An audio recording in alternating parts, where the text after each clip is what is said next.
The brass binder clip scratches across the walnut conference table as Curtis Vale slides my blue case folder toward his friend. "Owen is taking over," he says. "This service needs someone with presence. 36 hours remain before Thomas Mercer's visitation. I have already coordinated the cemetery opening, clergy arrival, refrigeration schedule, obituary proof, private identification, family procession, and military flag presentation. 3 days ago, Curtis called my work flawless." When the Mercer family enters, he introduces Owen Rusk as their funeral director and me as just the assistant who gathered the paperwork. I stay quiet while Owen extends the visitation, orders white lilies, moves the private identification, and turns a closed family hour into an open casket receiving line. Then Adrian Shaw, Thomas's executor, places both palms on the table. "Before we approve any of that," he says, "I want Anna Calder's notes." Curtis's smile holds, but only at the corners. They're internal working notes. They concern the service I'm administering. They're mostly reminders. Owen has the official documents. Adrian looks at the folder sitting under Owen's hand. Then it shouldn't take long to confirm them. Elaine Mercer sits beside Adrian with her purse on her lap and her coat still buttoned. She is a compact woman with smooth silver hair and the exhausted courtesy of someone who has thanked too many strangers in too little time. Her stepdaughter, Rebecca, has positioned herself close enough that their sleeves touch. Miles Mercer sits across from them, broad-shouldered and restless, checking his watch as though grief has fallen behind schedule. Owen lifts his hand from my folder. Curtis says, "Anna?" It is permission shaped like a warning. I pull the folder back toward me. The brass clip holds the signed selections on top. Beneath them are my timeline, vendor confirmations, property inventory, and 5 pages of notes from 2 arrangement conferences. Elaine watches the folder as if I have opened a familiar door. "The private identification is scheduled for 2:15 tomorrow," I say. Mrs. Mercer requested 30 minutes with her husband before Rebecca and Miles join her. Public visitation begins at 4. "I thought we moved the family in at 3:30, Owen says. "You proposed 3:30. The preparation room needs until 2, and Mrs. Mercer asked for correction time after identification." Owen leans back. "I've been preparing people for 22 years. If there's an issue, I'll see it." Elaine rubs her thumb across the brass clasp on her purse. I look at her. "You asked for time." "Yes," she says quietly. "I did." Curtis uncaps a pen. "Then we keep the identification at 2:15. Easy." His tone suggests the problem appeared and disappeared within the last 10 seconds. Adrian nods once. "The flowers." Owen turns a glossy brochure around. "The standing lily arrangements give the chapel more height. We can move the smaller pieces to the reception hall after the service." "Thomas didn't like lilies," Elaine says. Miles sighs through his nose. "Mom, I'm pretty sure Dad didn't have a position on flowers." "He did after Martin Kessler's funeral." Rebecca's mouth twitches. "He threw out his suit. He hung it in the garage for 4 days, then threw it out. He said the smell followed him into the truck." "That was Thomas," Elaine says, and for an instant her face belongs to a different week. I turn to the floral page. The signed order is for rosemary, eucalyptus, and white stock, low arrangement so Mrs. Mercer can see across the receiving room. Owen studies the page. White stock bruises easily this time of year. "I confirmed availability with Bell Street Floral yesterday. Rosemary can read rustic." "Thomas grew it behind the machine shop," Rebecca says. "He used to cut it with tin snips." Miles looks from her to Elaine, discovering too late that they share a memory he does not. Curtis makes a small mark on his pad. "Fine." We stay with Anna's floral plan. My plan. The words land strangely after he has removed my name from the case. Adrian reaches for the coffee carafe, finds it empty, and returns it to the warmer with more care than it deserves. He spent 31 years beside Thomas at Mercer Tool and Die, first as comptroller and later as chief operating officer.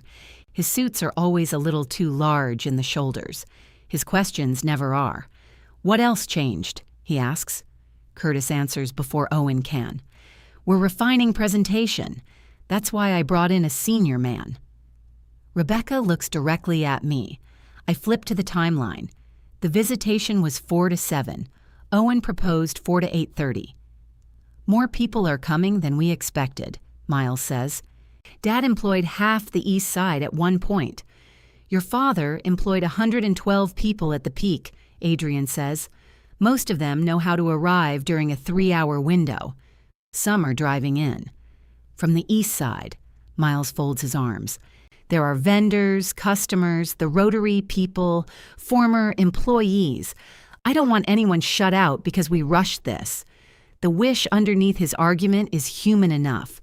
Thomas's death has left an empty space at the head of a company table, and Miles is already trying to sit in it without appearing eager.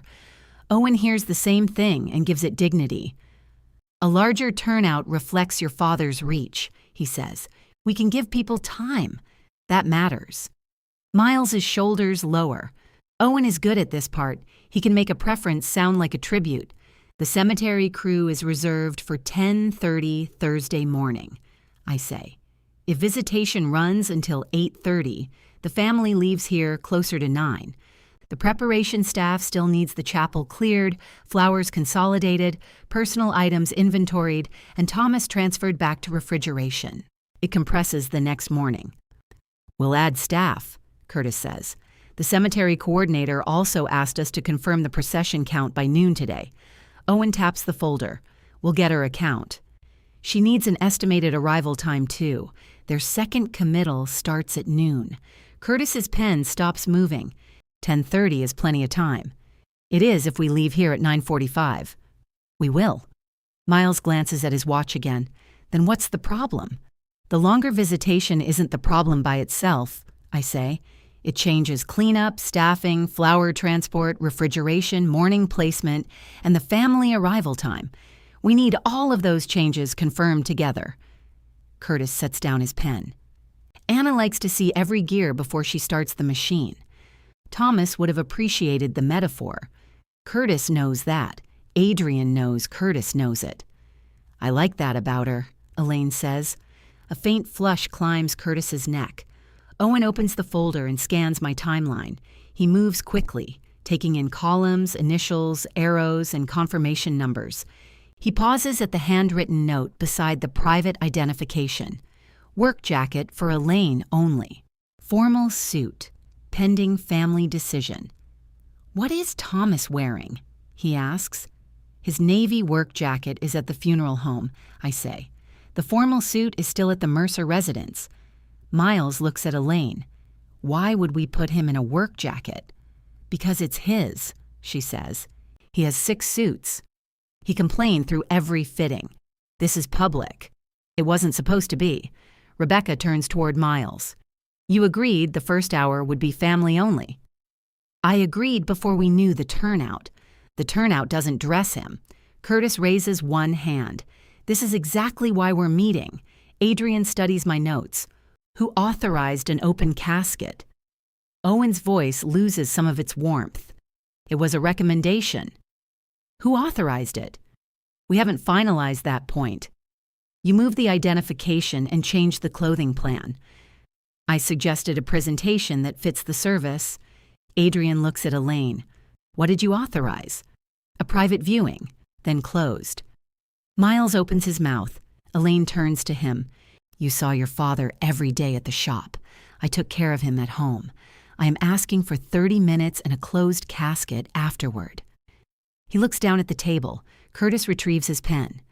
Private identification at 2:15. Closed casket for public visitation.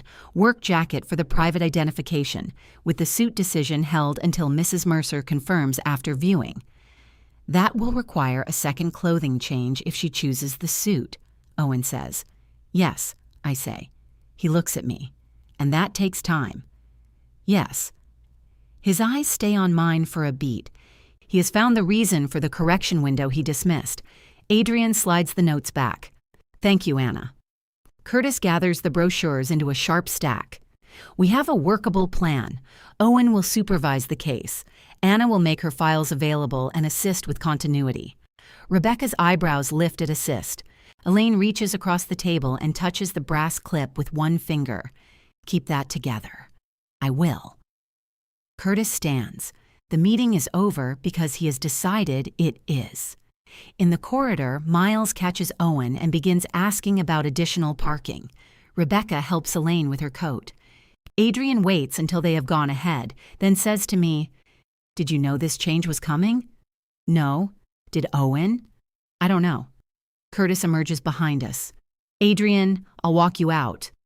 Adrian takes his hat from the console table. "Anna can." "Anna and I need to review assignments." Adrian puts on the hat. "Then I'll find the door. I've been leaving buildings by myself for some time." He walks away, his shoes making soft, deliberate sounds across the tile. Curtis watches him go. My office. The door closes behind me with the gentle hydraulic hiss chosen for rooms where families may be crying. Curtis's office smells of cinnamon gum and the lemon oil he uses on his desk. A framed photograph from the state funeral directors convention sits beside his monitor. Curtis and Owen are in the picture, younger and heavier, wearing matching burgundy bow ties with their tuxedos.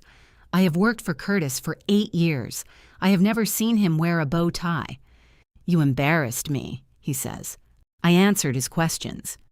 "You corrected Owen in front of the family," Mrs. Mercer corrected him, "because you led her there. She requested those arrangements." He opens a drawer, drops his pen inside, then closes it. "You think precision excuses tone." "What tone?" "That one." I wait. Curtis rubs his jaw. He looks tired. A pale line circles his finger where he removed his wedding band after his divorce, though the divorce has been final for 4 years. "The owners will be at Thursday's service," he says. "They're looking at how this branch handles volume and visibility. West Haven comes online in the fall. I need a team that can operate without turning every adjustment into a deposition. So that is part of it." "And Owen is the team?" "Owen has run his own preparation facility. It closed." His face hardens. "You don't know what happened." "I know he's changing arrangements without signed authorization. He made recommendations. You told the family he was taking my case before he read the file." Curtis leans forward. "I gave you every opportunity here." The sentence hits harder because it contains truth. After my first year, when I released an obituary proof before a family had corrected a surviving sister's name, Curtis sat with me until midnight, rebuilding the newspaper submission and memorial cards. He taught me to read cash advance forms line by line. When a family called me cold because I did not cry with them, he told me steadiness was a service, not a defect. Lately, steadiness has stopped helping his monthly numbers. "You're excellent with details," he says, "but families want confidence." Mrs. Mercer had confidence in me. Miles didn't. Miles wanted a longer visitation. He represents the company carrying Thomas's name. That service could bring us 40 pre-need consultations. There it is, small and clean. I won't turn Elaine's funeral into a sales event. Thomas's funeral. Elaine is the one arranging it. Curtis looks past me toward the frosted glass. Owen remains led. You will give him everything he needs, and you will stop creating written obstacles to routine decisions. I'll document changes that affect authorization, scheduling, property, or cost. His laugh is quiet. That's almost every decision. Yes. He sits back. Go help him. Owen is alone in the arrangement room when I return. He has removed the brass clip and spread my notes across the table in a fan. The signed documents are stacked beside his elbow. "That clip has teeth," he says, examining the red mark on his thumb. "It holds 40 pages. It holds a Buick. I replace it on the signed selections. He watches me align the papers. You're good." I know. That surprises a laugh out of him. "Curtis said you were quiet." I am. Quiet isn't the same as modest, apparently. No. His smile fades, but not unpleasantly. I need this service to go well. So does Mrs. Mercer. I need it. He looks older up close. There are tiny broken veins around his nose and a careful repair at the cuff of his white shirt. His confidence is real, so is whatever it is covering. My facility got buried by 2 bad leases and a partner who liked new equipment more than he liked paying taxes, he says. Curtis offered me a way back. I'm taking it. You can take the job without taking my work. He handed me the case. You accepted it. Owen gathers the notes. Help me land this one, and when West Haven opens, there will be room for everybody. I already have a room. His gaze shifts to the blue folder between us. Maybe, he says. At 4:20, I return from checking the preparation schedule and find that my login no longer opens the Mercer case. Across the screen, a gray box reads, Access Restricted Contact Director. A moment later, the printer behind me wakes and feeds out a revised work order. Owen Rusk, Lead Director. Public Visitation, 4 to 8:30. Open Casket. Thomas Mercer, Navy Work Jacket approved for public presentation. At the bottom, where the authorizing family member's name should be, the line is blank. I lift the work order from the printer and carry it to the arrangement room. Owen is standing at the credenza, pouring coffee from a fresh carafe. Who authorized the jacket for public viewing? He adds cream and stirs. Miles. The authorization line is blank. He told Curtis. Elaine selected Thomas's clothing. Miles is his son, stepson. Elaine is his wife and the authorizing agent. Owen tastes the coffee and makes a face. That explains why Curtis keeps gum in his office. I put the work order in front of him. You also changed the casket status. We discussed it. You recommended it. Elaine declined. Miles called Curtis afterward. Then Miles can sign as the person requesting the change, and Elaine can accept or refuse it. He lowers his cup. You really want me to chase signatures while the man is in the preparation room? I want the work order to say what the family authorized. What I want is to get through one afternoon without you materializing beside me with a document. Fill in the line. I'll disappear. He gives me a long look, then takes the paper and walks toward Curtis's office. I go downstairs. The preparation level has a different clock from the rest of the funeral home. Upstairs, time is arranged in half-hour appointments and visitation blocks. Downstairs, it is measured by chemical contact, refrigeration logs, drying time, and how long a family has given us to make someone recognizable again. Joe Alvarez stands at the stainless steel counter, entering property into the chain of custody log. She manages the preparation room with the grim patience of a person who has spent 14 years fixing other people's labels. Her gray curls are contained in a blue surgical cap printed with orange koi. Thomas's navy work jacket lies folded inside a clear garment bag. A white property tag is looped through the zipper. You changed the clothing instructions? She asks. I didn't. She turns the revised work order toward me. Owen's name appears at the top. Mine has vanished. Public viewing? She says. Elaine hasn't authorized it. Joe pulls a permanent marker from her pocket and writes, Hold across a yellow tag. She loops it beside the white one. I'll prepare him in the jacket for identification, she says. After that, I need a signed decision. Curtis may tell you Miles approved it. Curtis can tell me the building is on fire. I'll still look for smoke. From the adjoining room, Owen says, I can hear both of you. Joe raises her voice. Then you don't need a memo. He appears in the doorway wearing a protective gown, his sleeves already rolled beneath it. He has left his jacket upstairs. Without it, some of the performance falls away. Elaine can sign after identification, he says. Until then, we proceed with the jacket. Closed afterward? I ask. Held pending decision. That isn't what the work order says. I told Curtis to correct it. Joe removes the revised sheet from the clipboard and replaces it with a copy of my original instruction. Then this one stays until he does. Owen looks at her, then at me. Does everyone here collect paper? Only the people who enjoy keeping their licenses, Joe says. His mouth tightens, but he lets it go. He walks to Thomas's side and adjusts the overhead light. I should leave. The case no longer belongs to me, according to the gray box on my screen. Instead, I remain in the doorway for a few seconds. Owen's hands change when he works. Upstairs, they cut the air and turn brochures. Here they are careful and economical. He studies Thomas from both sides, checks the angle of his jaw, then asks Joe for a warmer cosmetic tone along the temples. He notices the slight flattening near Thomas's left cheek before I do. "Glasses?" he asks. "Family has them," I say. "Ask them to bring them for identification. I want to check the bridge marks."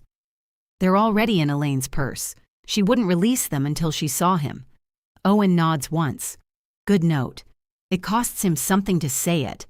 At reception, a woman from Bell Street Floral is waiting with 2 sample bundles wrapped in brown paper.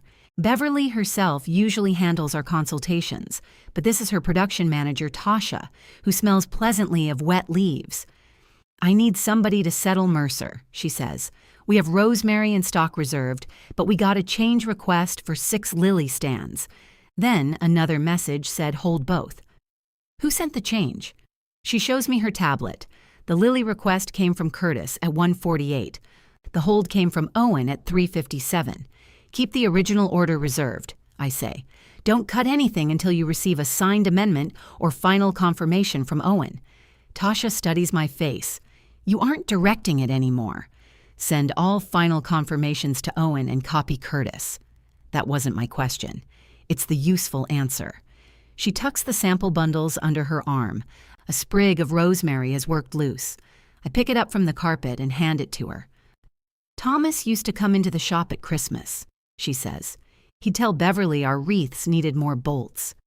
That sounds like him. He never bought one.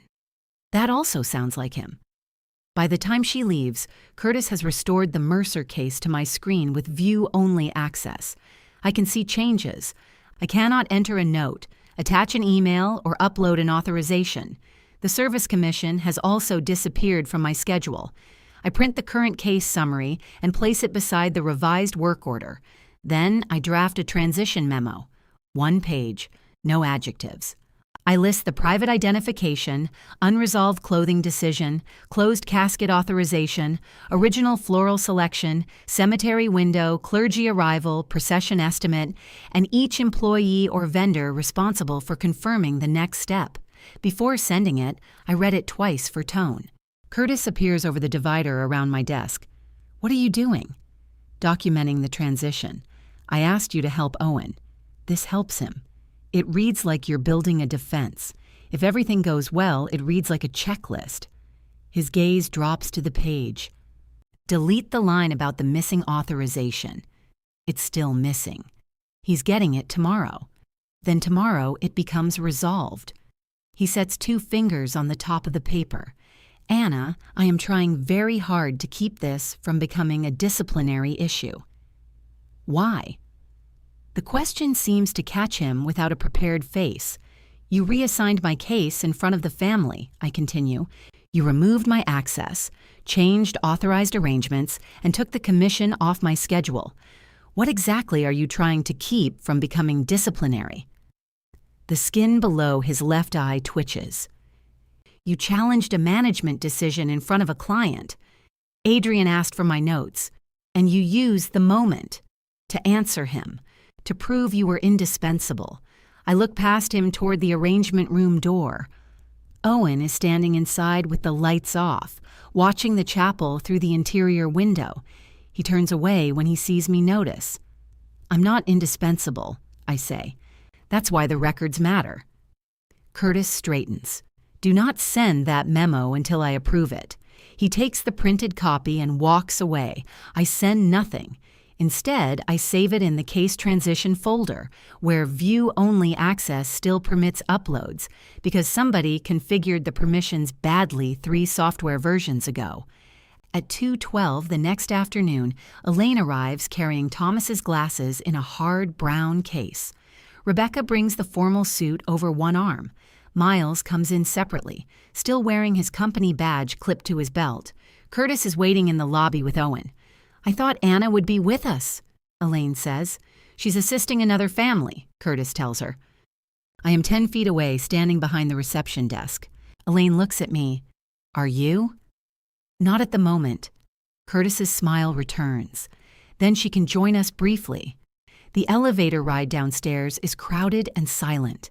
Miles smells faintly of machine coolant, the scent that clung to Thomas's jacket when we received it. Rebecca notices too. She closes her eyes for half a second. Owen meets us outside the identification room. His manner is quieter than it was at the conference table.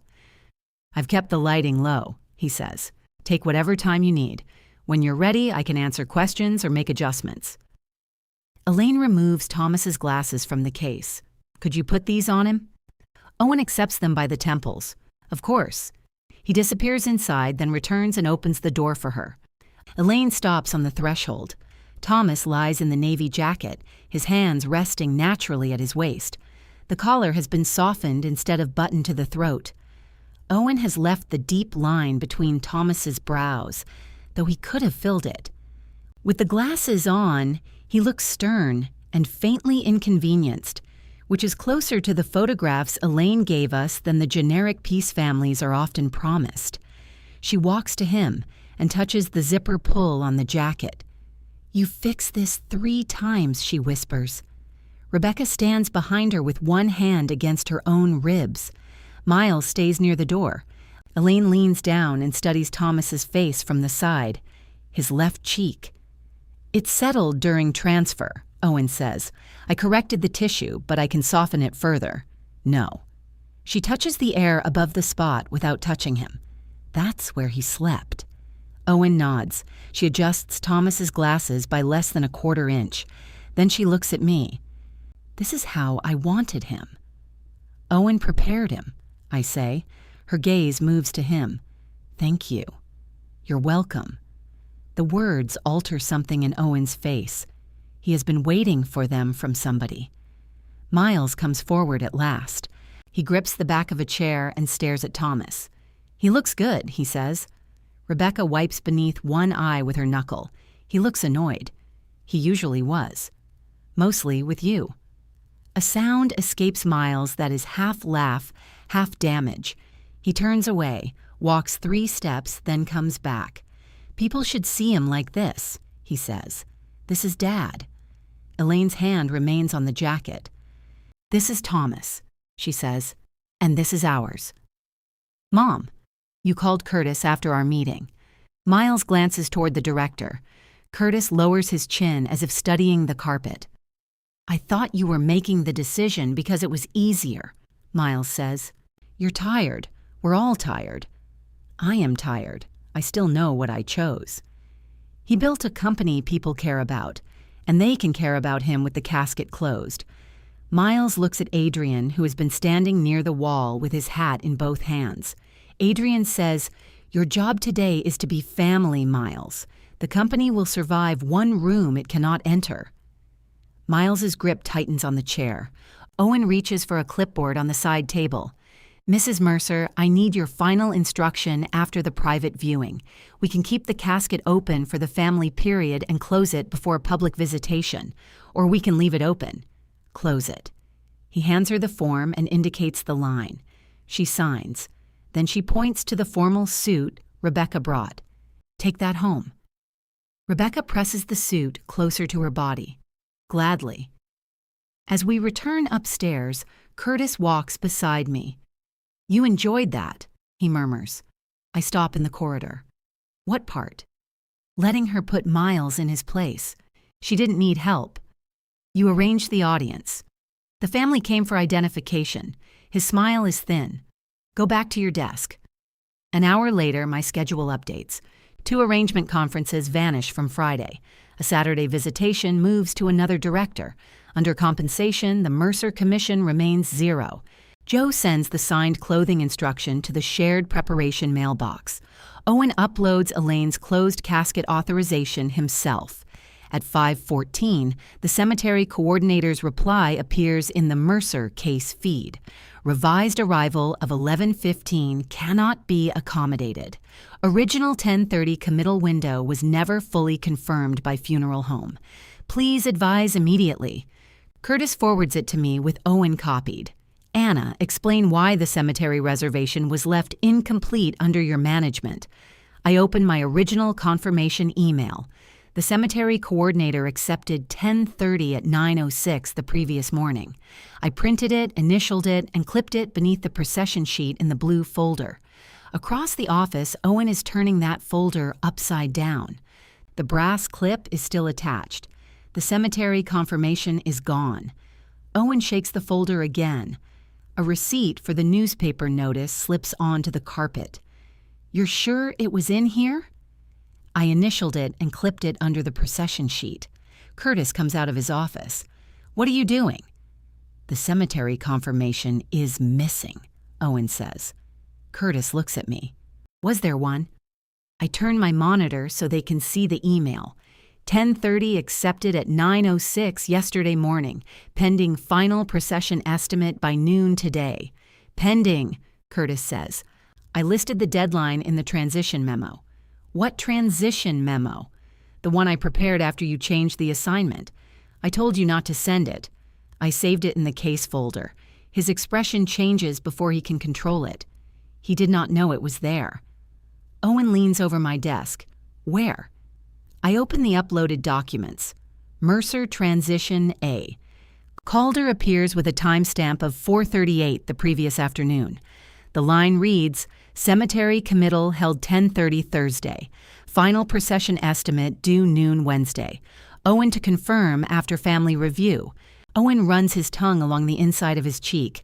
"I didn't see that. It was under internal documents." I looked under correspondence. Curtis says, "Because transition notes belong in correspondence. Our procedure says internal documents. That procedure predates the current software. The current software is 3 years old." Enough. I open the case activity. Owen received lead access at 4:11. Mine changed to view only at 4:20. The cemetery deadline passed today at noon. At 12:17, somebody revised the projected arrival to 11:15. The username belongs to Curtis. I point to the entry. "Why did you change the arrival time?" "Because Owen extended visitation. The cemetery never approved the extension. I expected some flexibility." Owen looks at him. "You told me Dana had moved us." "I said I was handling it. You said cemeteries handled." Curtis raises both hands. "And it will be. We are not going to stand around auditing each other while a family is depending on us." He says family the way a contractor says load-bearing wall. "I'll call Dana," I say. "No, you're off the case." She knows me. She knows the funeral home. The funeral home didn't answer her by noon. Curtis's face closes. Owen takes the printed cemetery message. "Let Anna call." For the first time, his request sounds less like an order and more like an admission. Dana answers from the cemetery office with wind rushing across her microphone. I put her on speaker so every word stays in the room. "The 10:30 crew has a mausoleum placement at 11:45, she says. "When we didn't get your count, I released the extra lowering staff. Then I saw 11:15 in the portal. "We can leave Harrow and Pine by 9:45, I say. 32 minutes to your west gate, 40 if traffic stacks near Garrison." "How many cars?" I look at Owen. He covers the mouthpiece with one finger.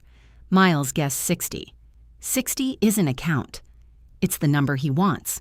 Curtis says, "Tell her 45. Dana hears him. "If you bring me 45 without notice, they'll back up onto the county road." "What can you manage?" I ask. 25 in procession. Everyone else arrives independently and parks in the north lot. I can start the committal at 10:40. Your flower vehicle comes ahead, not with the family. I'll keep one crew 10 minutes past shift, but I need the funeral home to cover it. Curtis asks, "How much?" Dana tells him. "It is less than the 6 lily stands and more than my Mercer commission." "Do it," he says. "I need the 25-car limit in writing," Dana says. "You'll have it in 5 minutes, I say. "And Anna?" "Yes?" "Your original confirmation is attached to the portal entry from yesterday. That's why I held the slot as long as I did." After she disconnects, Curtis picks up the missing cemetery confirmation from the corner of his own credenza. It has been folded in half beneath a catering menu. He stares at it, then sets it on my desk. I took it when I was reviewing the schedule, he says. Owen lets out a slow breath. You could have mentioned that. I didn't know the page was relevant. The page titled Cemetery Confirmation. Curtis looks at him with such naked irritation that Owen almost smiles. I attach Dana's revised terms to the case. Owen signs the supplemental crew charge. Curtis signs beneath him. The family still has to agree to limit the procession, which means somebody has to tell Miles that his father's reach cannot be measured in taillights. Owen volunteers. I'll go to the shop, he says. He's there late. Take the route sheet, I tell him. If former employees drive directly to the north lot, they can still attend the committal. He takes the sheet from me. That's actually useful. I've been trying to break through. He pauses at the door. You could enjoy being right a little less. I lost 3 shifts today. Let me have this. His expression flickers. He glances at Curtis, then leaves. Curtis waits until the door shuts. You uploaded a memo after I told you not to send it. I didn't send it. I preserved it with the case record. Don't play vocabulary games. It's an operational record. It was insubordination. It just saved the cemetery window. His face reddens. You think that makes it acceptable? I think it makes the difference between Thomas Mercer reaching his grave on time and waiting beside an open cemetery road while another family's committal goes ahead. Reception has gone quiet beyond the divider. Every employee within 20 feet can hear us. Curtis lowers his voice. Conference room. Now. I follow him in and close the door. He places the missing confirmation on the walnut table, covering the scratch made by my brass clip. When I hired you, he says, you were doing removal paperwork at a transport service. I remember. You had been passed over twice. I remember that too. I put you in arrangement conferences before you believed you could handle them. You did. I defended you when the Carsons complained you were cold. You told me steadiness was a service. It is, until steadiness becomes rigidity. I look at the cemetery confirmation between us. You took the page, missed the deadline, changed the arrival, and asked me to explain why the reservation was incomplete. I picked up a paper during a working review and forgot you had it. Yes. His jaw flexes. People forget things, Anna. People make adjustments. People solve problems without turning every error into evidence of character. I didn't accuse you of anything. You accused me. I asked for an explanation, with Owen copied. He looks toward the dark window. His reflection floats over the chapel behind him. I'm trying to secure West Haven, he says. Do you understand what that means for this staff? More preparation capacity, more arrangement positions, a proper cremation suite instead of subcontracting overflow. Owen could run prep. You could supervise family care. By being introduced as his assistant? That was clumsy. It was deliberate. I needed the Mercers to accept him. So you made me smaller. I made the chain of command clear. There is enough honesty in the sentence to end the argument. He slides a sheet across the table. It is a written warning for failure to support management directives, unauthorized case documentation, and disruptive communication in front of a client family. At the bottom, he has already noted the removed commission and reassigned shifts as temporary scheduling adjustments. You wrote this before the cemetery message, I say. I started it after the identification. Because Elaine chose a closed casket? Because you made sure she viewed every recommendation as an attack. I barely spoke. That's your trick. You barely speak, and everyone else feels foolish for making noise. For a second, I almost recognized the compliment he used to mean. I pushed the paper back. I'll acknowledge receipt. I won't agree with the findings. Sign the acknowledgement line. I'll write that my signature confirms receipt only. He closes his eyes. Fine. I add the sentence, sign, and date it. My hand stays steady until I reach the hallway. Jo is at the copier. She does not ask what happened. She hands me the first copy of the warning before Curtis can leave the conference room with the original. Machine likes you better, she says. I've always respected its boundaries. It jams for Owen. That's discernment. She gives me a look that lasts half a second longer than the joke. "Take your copy home," she says. Owen persuades Miles to limit the formal procession to 25 vehicles. Former employees will meet at the cemetery's north lot. He enters the agreement in the case record, attaches a route sheet, and copies Dana before 6. He also restores the original visitation ending at 7. I see the change from my view-only screen. When he returns, he drops into the chair beside my desk. His tie is loose, and a dark smear marks one cuff. "Machine grease," he says. Miles hugged me. "Did you check whether the hug was authorized?" He laughs despite himself, then his face settles. "Curtis told me about the warning. Did he tell you it was drafted before he blamed me for the cemetery?" "He told me you've had trouble accepting changes." "I accept signed ones beautifully." I told him the open casket recommendation was mine. He knows. I told him the work order shouldn't have gone out. He knows that too. Owen looks at my screen where his own name sits above the Mercer timeline. "I didn't ask him to remove your commission. You accepted my case." "Yes." The plainness of it takes some of the heat out of me. "Why did your partner really leave?" I ask. His eyes narrow. "What does that have to do with this?" "You said he liked equipment more than taxes." "He did. That isn't enough to close a preparation facility if you were as busy as Curtis says." He rubs the grease mark on his cuff, making it worse. "I kept covering shortfalls," he says. "I thought volume would fix them. Every month I told myself the next contract would spread the overhead. It just spread the debt." "You didn't stop him." "I was loyal." "No. You were scared to admit the arrangement wasn't working." He looks at me with something close to dislike. "Quiet and modest," he says. "Two different things." "I told you." He leaves without saying goodnight. The next morning, rosemary and white stock arrive from Bell Street Floral in galvanized buckets. Tasha brings the original signed order clipped to the delivery sheet. 6 low arrangements, she says, nothing taller than Elaine's shoulder when she's seated. Perfect. She glances toward Curtis's office. "Am I allowed to hand those to you?" Joe is receiving them. "Right, I'm handing them to Joe while you happen to be standing here." Curtis opens his door as Joe signs the delivery. "Anna," he says, "why are you involved in Mercer Floral receipt?" "I'm not." Tasha offers him the loose sprig of rosemary protruding from her apron pocket. "Want a sign for this one?" He stares at her. She puts it back. "Joe signed. We're good." At 9, Adrian arrives for the final statement review. He carries a legal pad and Thomas's service contract in a gray accordion file. Rebecca accompanies Elaine. Miles arrives with a printed list of the 25 procession vehicles, each driver named. Owen has done what he promised. The visitation, casket, clothing, flowers, and cemetery route now match the family's signed decisions. The itemized statement does not. Adrian finds the supplemental staffing charge, extended facility fee, 6 lily stands, upgraded memorial package, and open casket preparation fee still included. "Who approved these?" he asks.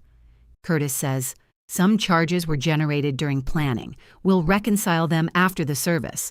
We'll reconcile them now. I don't want to delay the family over draft billing." Adrian removes his glasses. The draft is asking Elaine for $4,800 she did not authorize. Curtis looks at me.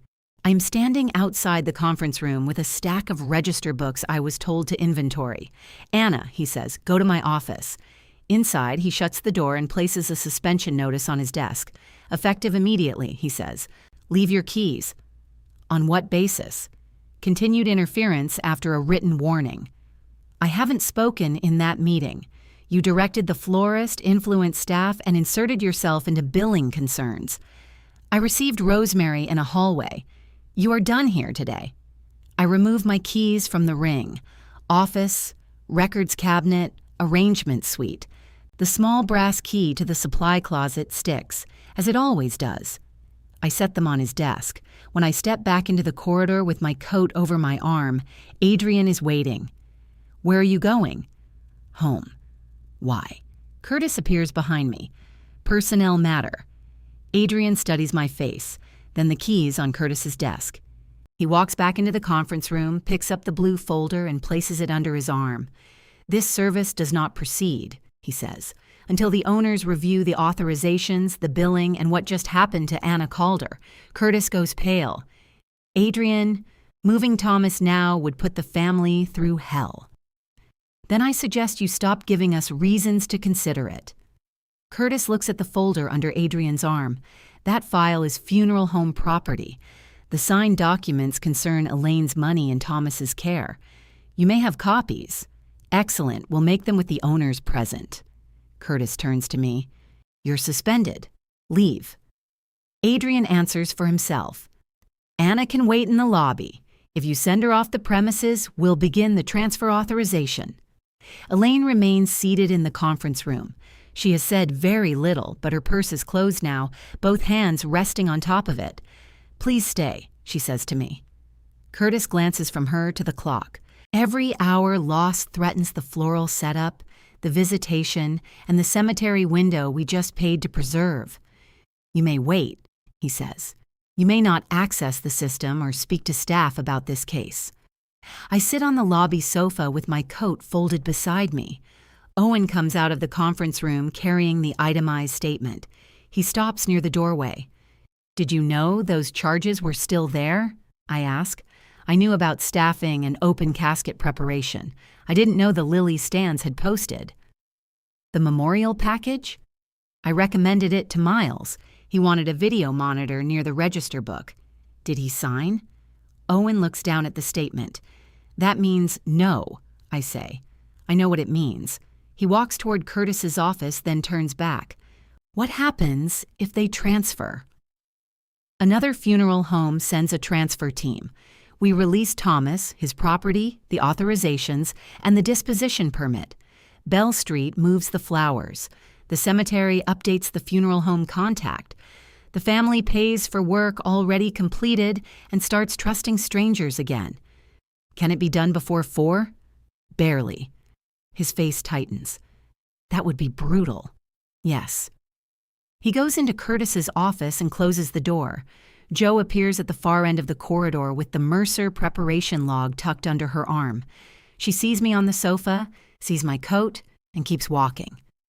5 minutes later, the shared printer produces a copy of the garment inventory, the original clothing instruction, Elaine's signed closed casket decision, and Owen's corrected work order.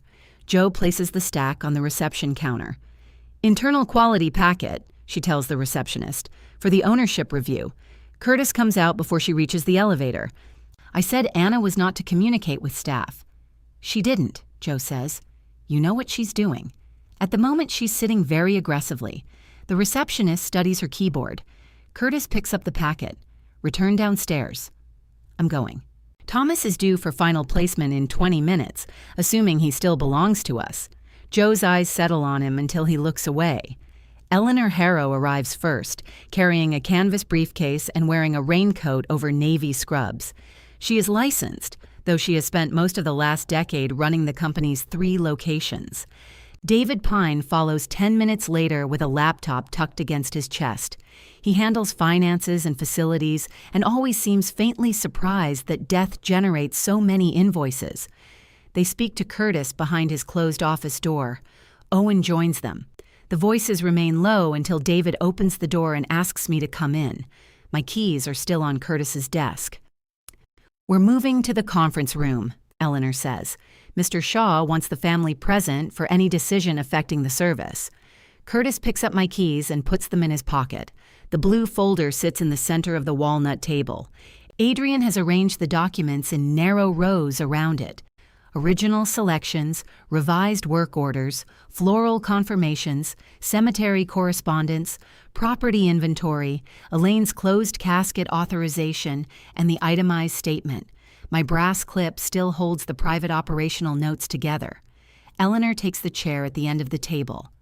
This review has 2 purposes, she says. First, to determine what this family authorized and what needs to happen for Thomas's service. Second, to determine whether we can continue to provide it. Third, Adrian says, What happened to Anna? Curtis folds his hands. Personnel decisions should be discussed separately. They became part of the service when you removed the person Elaine trusted. David opens his laptop. Let's establish the timeline. Curtis explains that the case was reassigned to make use of Owen's experience. He describes my reaction as resistant and says I continued asserting control after the decision. His account is calm, chronological, and mostly factual. That makes the missing pieces more visible. Eleanor asks, why was Anna introduced as an assistant? Owen was leading the conference. That isn't what I asked. Curtis shifts in his chair. I wanted to avoid confusion. You created it, Rebecca says. David turns to Owen. When did you first review the case? After Curtis reassigned it. Before or after the family was told? After. Curtis says, I had reviewed Anna's work. Then why were signed decisions changed? Eleanor asks. Owen made recommendations based on expected attendance and presentation. Elaine looks at her. He made them sound settled. Owen does not defend himself. David opens the work order history. Public viewing, extended hours, work jacket, revised cemetery arrival. All entered without attached authorization. The system allows operational updates before signatures are scanned, Curtis says. The system allows many things, David says. That's why we have procedures. Adrian moves the floral confirmation forward. 6 lily stands were billed after Elaine refused lilies in the conference. They were removed before delivery, Curtis says. They remain on the statement. A draft statement. David looks at him over the laptop. Draft charges become final charges unless somebody removes them. The family would never have been billed incorrectly. Adrian points to the open casket preparation fee. You attempted to bill it this morning. Curtis's hands separate. Eleanor reads my transition memo. Curtis, you instructed Anna not to send this? Yes. I saved it in the case record, I say. I did not distribute it. That distinction is convenient, Curtis says. It is also accurate, Eleanor says. She looks at me. Uploading it after a direct instruction was a poor judgment call. Yes. It preserved the cemetery deadline. Yes. Why was Anna's access restricted before the transition was completed? Curtis gestures toward Owen. The lead director had full access. Owen didn't know where the memo was, I say. I looked in correspondence, Owen says. It was under internal documents.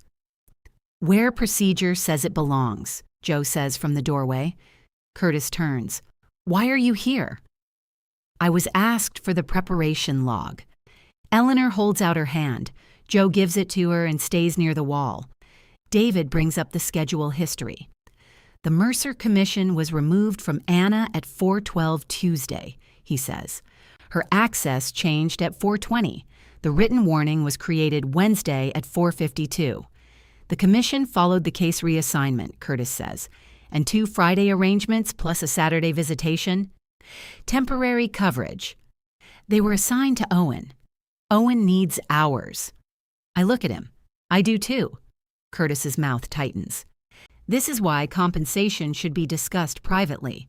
No, Adrian says. This tells us whether her removal was an operational decision or punishment. The room goes still enough that I can hear the chapel ventilation cycle off. Owen leans forward. I accepted the case because Curtis told me it would establish me here, he says. I had not read the file. I recommended the open casket and longer visitation. Anna objected because the paperwork didn't support them. She was right about that. Curtis stares at him. Owen continues. She was also right about the correction window, the clothing, and the cemetery. Her memo gave us the deadline I missed. You missed it because the document was hidden in the wrong section, Curtis says. I missed it because I took over a case I didn't understand and assumed somebody else had cleared the runway. A muscle moves in Curtis's cheek. Eleanor closes the preparation log. Thank you.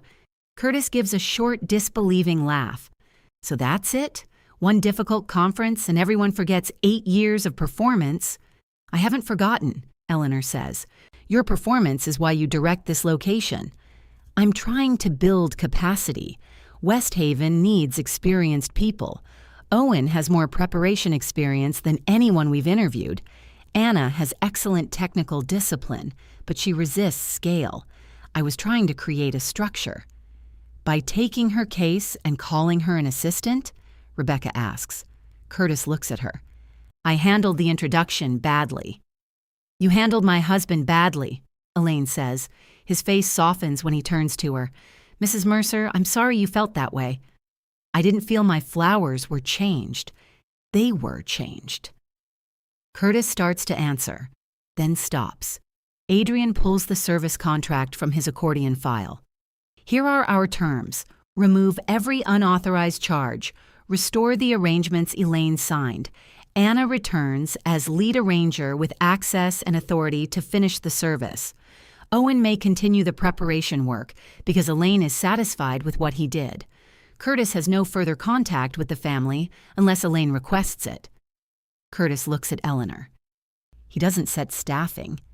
He sets the conditions under which the family stays, she says. David turns the laptop toward Adrian.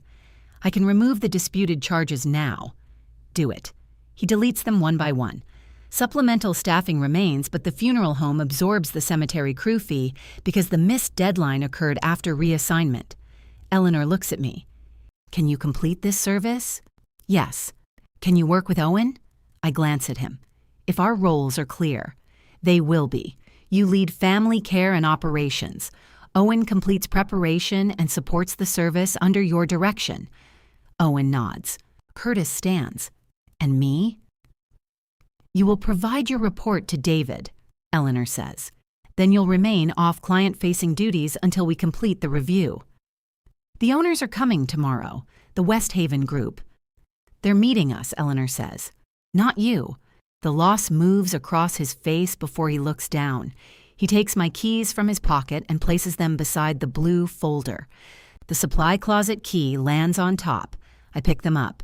The next hours are too full for triumph. Bell Street Floral set 6 low arrangements of rosemary, eucalyptus, and white stock. Joe confirms Thomas's property inventory with Elaine. Owen completes the final preparation and asks me to inspect his lighting before the family returns. I move one lamp 6 inches because it reflects in Thomas's glasses. Owen moves it without comment. Miles brings me his procession list. 25 vehicles numbered in order, with former employees directed to the cemetery's north lot. I put Adrian's car second, he says. Rebecca and I are behind Mom. That works. He rubs the back of his neck. I made this harder. You wanted people to know your father mattered. They already knew. Yes. He looks toward the closed chapel doors. I kept thinking if the room was big enough, maybe I'd know where I belonged in it. Tomorrow you belong with Elaine and Rebecca. He nods. Adrian said pretty much the same thing, only meaner. That also sounds like him. At 4, Elaine enters the chapel and stops beside the first row. The rosemary arrangements sit below her shoulder. She can see every person who comes to her. Thomas's casket is closed. His glasses and watch have been inventoried for return, and the navy jacket remains with him, exactly as she signed. Curtis stays upstairs in his office. Owen works near the rear doors, guiding visitors and adjusting traffic when the receiving line curves toward the register stand.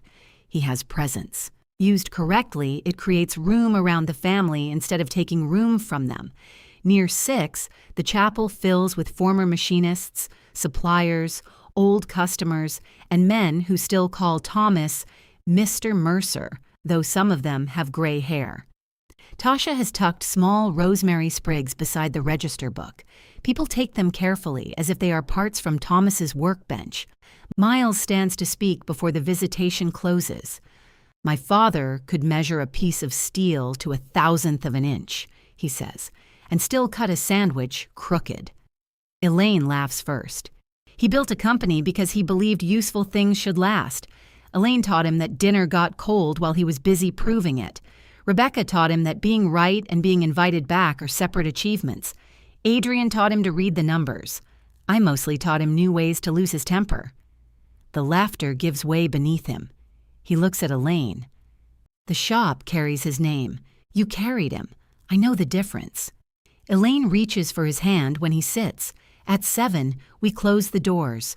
Flowers are consolidated, property is checked, and Thomas returns downstairs. By 8:15, the chapel is reset. At 9 the next morning, the flower vehicle leaves for the cemetery. 25 procession cars depart at 9:44. Dana meets us at the west gate. We reach the committal shelter at 10:38. Former employees are already waiting in the north lot, exactly where Owen's route sheet sent them. The honor guard folds the flag with slow, practiced hands and presents it to Elaine. Wind moves through the rosemary tucked beside the casket. As we walk back toward the cars, Elaine touches my sleeve. Thomas would have complained we arrived only 2 minutes early. 8 minutes. She checks her watch and smiles. Then he would have found something else. David and Eleanor complete their review the following week. Curtis keeps his position under direct operational supervision, but Westhaven is removed from his responsibilities. Owen stays as a staff embalmer and service director, with Joe controlling preparation assignments. He stops changing work orders without signatures. The owners restore my commission and lost shifts. They offer to return everything to the way it was. I don't want it the way it was, I tell them. The agreement we reach gives me the title of Senior Arranger, written authority over assigned cases, review rights over any reassignment, and a documented change process requiring the authorizing person's name. Retaliatory schedule changes require ownership approval for the next year. Curtis reads the agreement before I sign it. "You got what you wanted," he says. "I wanted to finish Elaine's service." You know what I mean. I look at the pale circle on his hand, the convention photograph behind him, the man who once taught me that steadiness had value. "You could have built Westhaven with me," I say, his eyes lower to the document.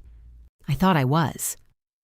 Months later, Elaine comes through the lobby carrying a small envelope. "Adrian took this home with the copies," she says. "It was attached to your notes. Inside is my brass binder clip. A short sprig of dried rosemary has been tied through the handles with green thread. I fasten it to a new blue folder and press the handles flat.